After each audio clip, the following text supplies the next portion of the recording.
afternoon, everybody. This is Chris with BilletBox.info. How are y'all?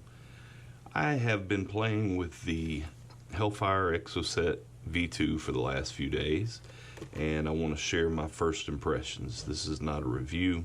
This is just a little quick build video and first impressions. I've gone through about 4 or 5 Boros so far, and I went ahead and took it apart, and I'm going to do a little quick build on it.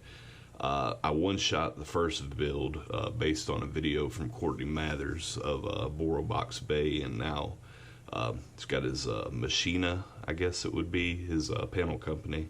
So, but anyway, the Exocet V2 is the successor to the Exocet V1, obviously.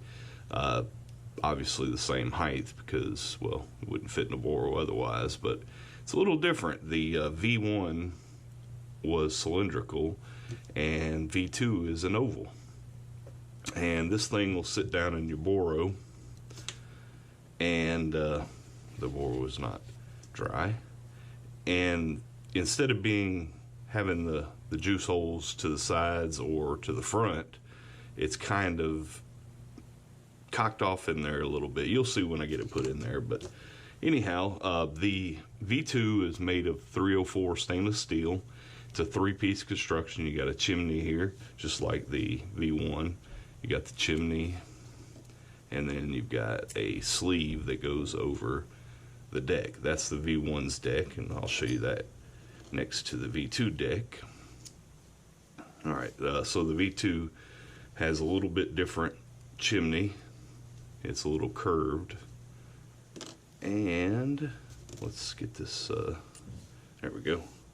Don't want to mix the parts up. V2's deck is a lot bigger because, well, there's more space in there because of the oval design. It's not a huge difference. They went from using flathead screws to using some hex screws, which I'm not sure the exact dimensions. It's not a 1.3 hex like most of the other billet box accessories that you'll see in the billet box screws themselves. So, but that's the difference between the V1 and the V2. And so anyway, you just build your deck, put your coil right there in the middle, and one of the things that's different, they say, is the deck is lower for better wicking, and there's more airflow tubes and all that. So, but anyway, let's go ahead and put it together. What you get, or look at what comes with it first. You get a build adapter, which the V1 did not come with a build adapter. However, it does have threading on the bottom, so you can put it down on a mod. The V2 comes with this adapter, which you just screw onto your whatever you're going to build, whatever you're going to test it with. And I've got this little coil master here. Let's go ahead and get that set up because we are going to use that.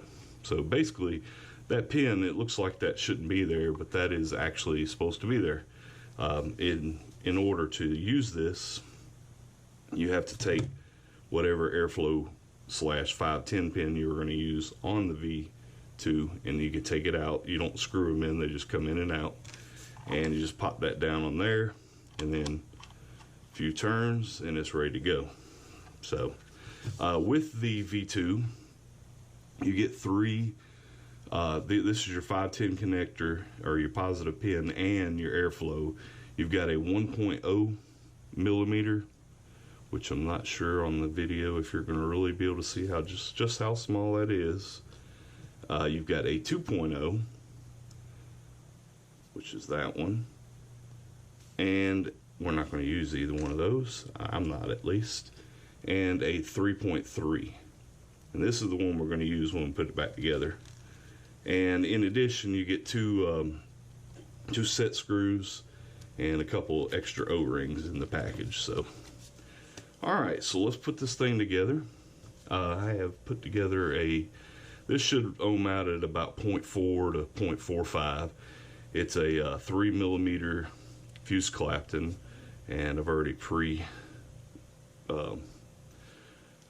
been playing with it a little bit. I mean, I built it and then I torched it up pretty good, so it should be pretty accurate when we get it on there.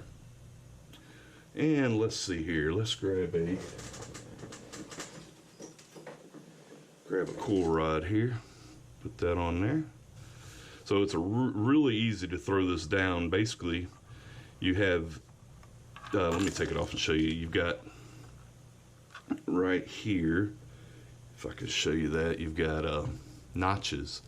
Goes under the notch on both sides, and the set screw just goes down onto it. So let's do it up here. I am not very confident of doing videos yet, so please bear with me. A 3mm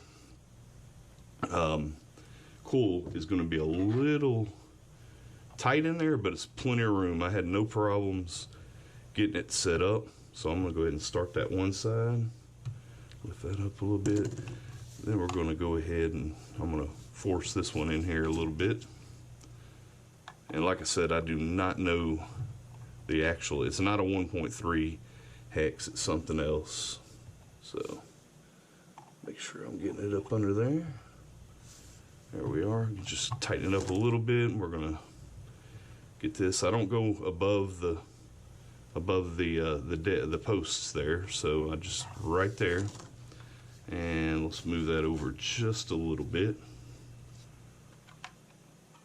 Center it up just a little bit more.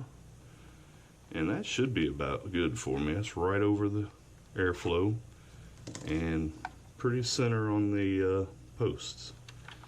Let's get these trimmed up. Again, always make sure you get as close to the posts as you can, because you don't want to short the post to the chimney. So let's get these off here. This one's fixing to fly. There we go. Nope, didn't get that one real good. That should be good enough there. And there. All right. Let's see what we got. We're reading at 0.36 right now, and that's without doing any cleaning up or getting it all fired off. Let's see how bad off that is. Actually, torching it did pretty good. Got a lot of hot spots off already. I want to raise that up just a little bit more. There we are. So we're just going to get these nice and ready to go.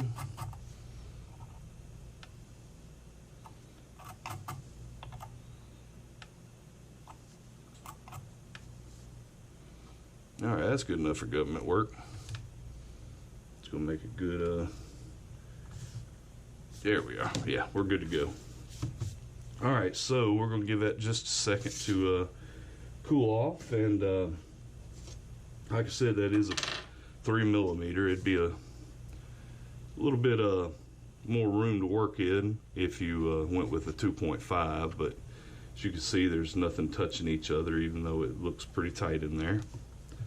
And while we're waiting for it to cool down, I'm going to go ahead and put the cap on there, or the chimney on.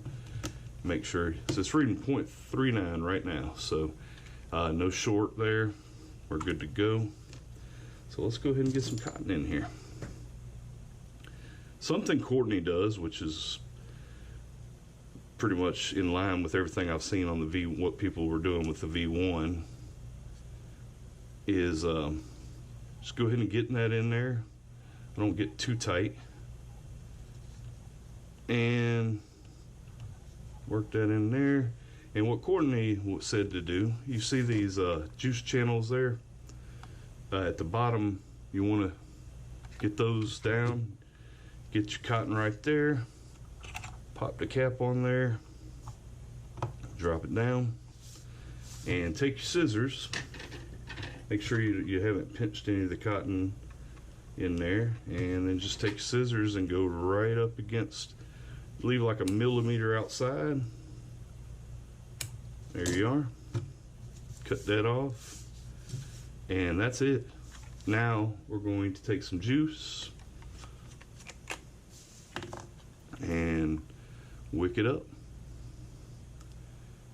What I did in the first build is, once I've got this wicked up real good and fire a couple times, I'll take There we go. There we are. Then I'll take my tweezers and kind of fan it out a little bit and make sure there's no holes, nowhere for juice to come back out of. Once it goes in, we want it to stay in there, right? And that should be good to go. So now we'll take that off of there.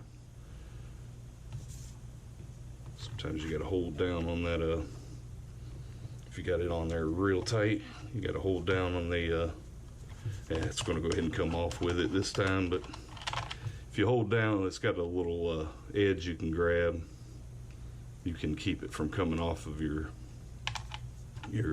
device or or your builder. All right, so what we're going to do now is we're going to take this, doesn't matter which side you put, excuse me, put it in your borrow and push it down.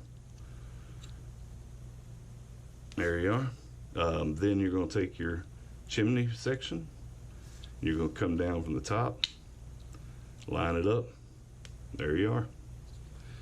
And last but not least, and this is the one mistake I made when I first built it for the first time the day I got it, is I was such a hurry, I went ahead and threw it in the billet, and oh my goodness, I can't get the atomizer to read.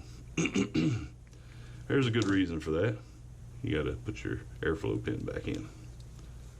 You just put it in there, slide it in, you're there. Or your airflow and your 510. That's why it wasn't reading. So pop it in there. Actually, we need to put some glass on there, right? I'm not going to go over what you need to do with your glass. If it's a new bore, obviously, you know, you need to. I got that cotton right there a little bit too long. If it's a new bore, you need to lubricate your O-rings and all that good stuff. I'm not going to have that problem. We'll drop down in there and find us a drip tip. I'm using one of these Mission tips. So, all right, what do we have here? We're reading a 0.42. All right, so let's throw some juice in there.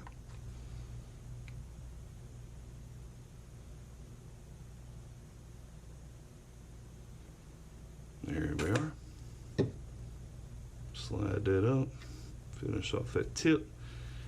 And there we have it. I'm at 0.42 now at 33 watts.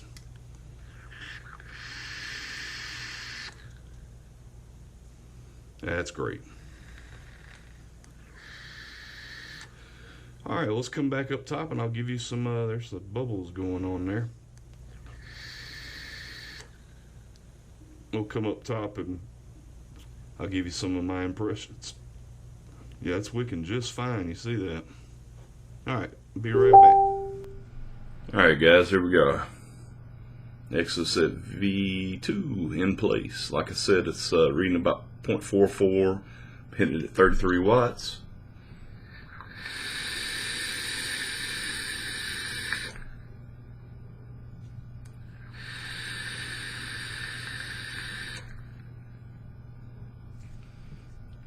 Great flavor, wicking really nice.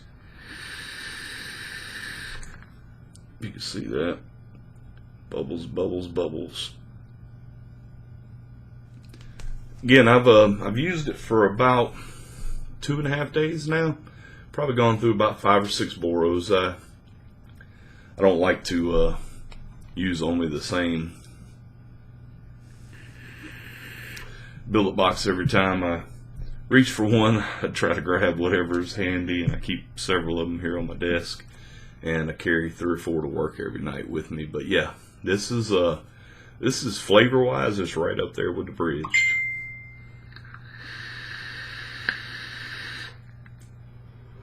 With the 3.3 millimeter airflow pin in there, plenty, even with the well, I mean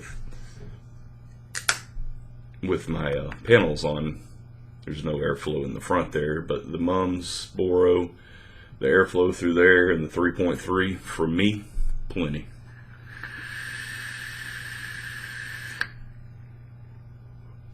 smooth as could be. Anyway, the jury's out on it. I don't think my opinion will change much. Again, this is not a review, but this is a first impression, and my first impressions are holy shit. You guys at Hellfire did really good on this one. I'm I'm blessed. I've got pretty much every RBA that's out on the market right now, and I'm loving them all. Every one of them. The Evil Alien, Bridge 1.2, Hellfire Exocet V2, everything's great. I honestly, I'm still gonna put the Bridge 1.0 or 1.2 1A, and right now so far 1.2 or 1B, and the Evil Alien, when I buy the final version, I believe it's going to easily slide into number 2, maybe even 1C. I'm not sure. The airflow, once he tweaks the airflow on the final production version, it might leap right up there with these two. So anyway, my name is Chris, BilletBox.info, BilletBox.info, and appreciate you watching the video. I'm not a YouTuber. Maybe I'm turning into one. I used to do a lot of YouTube videos in the mobile tech world back in the mid 2000s up to about 2010. I've always been kind of authentic in my way of doing videos. I don't know that I want to be, quote, a YouTuber again, but I'm gonna put some videos out if y'all have any questions or ideas for, like I did the inners, how to change out your inners and everything. If you ever have any questions on, something you want me to demonstrate on camera, feel free to contact me. I will look at doing that. One day I might get around to getting one of those little adapters where you can flash your DNA chip with the the Evolve software, but I haven't done it myself yet. I mean, I've flashed plenty of devices of my own with that already have a USB port ready to go, but that's one thing that I plan to do at some point. I'll get with Jeff Kotu of Mechanical Therapy and get him to send me over a thing. Speaking of Jeff, just got these in the mail today. Not related to the Exocet V2, but some houndstooth inners mission switch, anodized aluminum one. So anyway, thanks for watching. Check out BilletBox.info and have a good day.